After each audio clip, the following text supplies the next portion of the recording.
বাংলাদেশ বেতার রংপুর। এক্ষুনি শুনবেন স্থানীয় সংবাদ। আসসালামু আলাইকুম। বাংলাদেশ বেতার রংপুর স্থানীয় খবরে আমন্ত্রণ জানাচ্ছি ইউসুফ খন্দকার।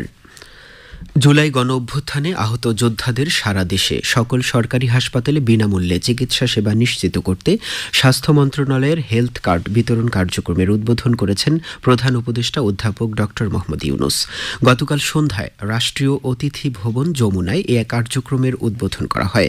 এ সময় অভ্যুত্থানে আহত দুজন শিক্ষার্থীর হাতে হেলথ কার্ড তুলে দেন প্রধান উপদেষ্টা।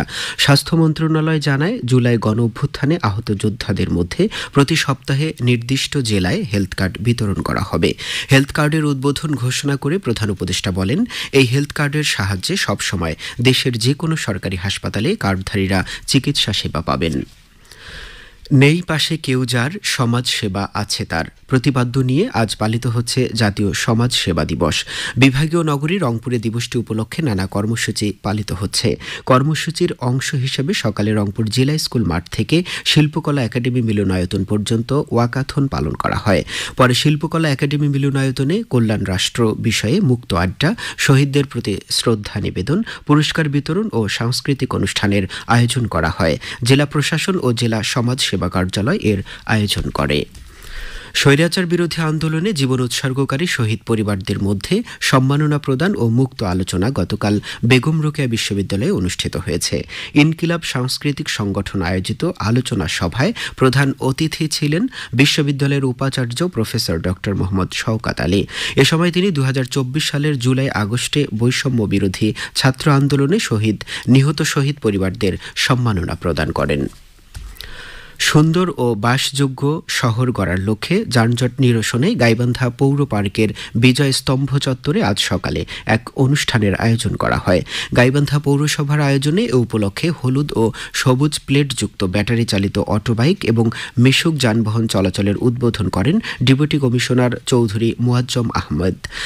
স্থানীয় সরকার বিভাগের উপপরিচালক পৌর প্রশাসক মোহাম্মদ শরীফুল ইসলাম এতে সভাপতিত্ব করেন। অনুষ্ঠানে বছরের প্রথম দিন থেকে সবুজ ও হলুদ রেজিস্ট্রিকৃত ব্যাটারি চালিত যানবাহন, ইংরেজি মাসের জোর তারিখে হলুদ প্লেটভুক্ত অটোবাইক ও মিশুক এবং বেজোর তারিখে সবুজ প্লেটভুক্ত অটোবাইক ও মিশুক চলাচল করবে।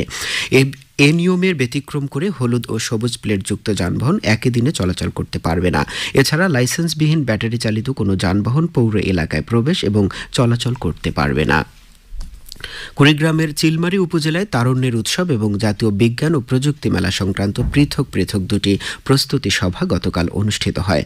উপজেলা পরিষদ সভাকক্ষে অনুষ্ঠিত সভায় আগামী শনিবার উপজেলার ইউনিয়ন পর্যায়ে এবং ১১ থেকে ১৬ জানুয়ারি উপজেলা পর্যায়ে এই উৎসব সংক্রান্ত বিভিন্ন ইভেন্টের প্রতিযোগিতা আয়োজনের সিদ্ধান্ত নেওয়া হয়। পরে একই স্থানে অপর সভায় আগামী ১৫ জানুয়ারি জাতীয় বিজ্ঞান ও প্রযুক্তি সপ্তাহ আয়োজনের সিদ্ধান্ত নেওয়া হয়। চিলমারী উপজেলা নির্বাহী কর্মকর্তা সবুজ কুমার বসাক এতে সভাপতিত্ব করেন। কুড়িগ্রামে শিক্ষিত বেকার যুবদের ৩ মাসব্যাপী ফ্রিল্যান্সিং প্রশিক্ষণের গতকাল উদ্বোধন করা হয়েছে। যুব উন্নয়ন অধিদপ্তরের ফ্রিল্যান্সিং প্রশিক্ষণ কেন্দ্রে অনলাইনে যুক্ত হয়ে এর উদ্বোধন করেন যুব ও ক্রীড়া মন্ত্রণালয়ের সচিব রেজাউল মাকসুদ জাহিদি।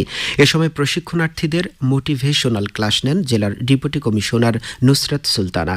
এ সময় যুব উন্নয়ন অধিদপ্তরের ভারপ্রাপ্ত উপপরিচালক শ্যামল কুমার দাস অন্যান্যের মধ্যে উপস্থিত ছিলেন। যুব উন্নয়ন অধিদপ্তর আয়োজিত এ প্রশিক্ষণে জেলার ৫০ জন শিক্ষিত বেকার যুবক অংশ নিচ্ছেন। কুড়িগ্রামের ভুরুঙ্গামারীর ময়দান সীমান্ত এলাকায় অভিযান চালিয়ে border guard Bangladesh BGB ২৮ KG গাঁজা উদ্ধার করেছে। সীমান্ত পথে গাঁজা পাচারের গোপন সংবাদ পেয়ে কুড়িগ্রাম ২২ ব্যাটালিয়ন বিজিবির একটি টহল দল অভিযান পরিচালনা করলে মাদক পাচারকারী দল এসব গাঁজা ফেলে পালিয়ে যায়।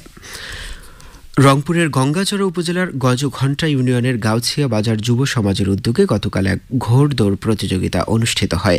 এ উপলক্ষে আয়োজিত অনুষ্ঠানে প্রধান অতিথি ছিলেন উপজেলা নির্বাহী অফিসার মাহমুদ হাসান মৃধা।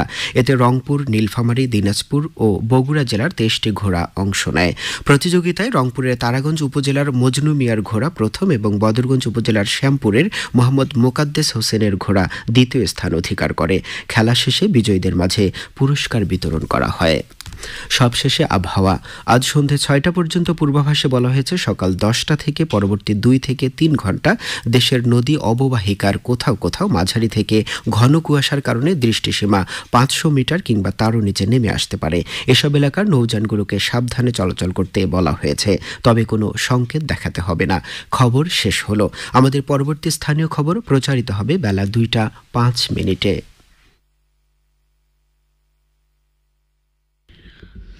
বাংলাদেশ বেতার।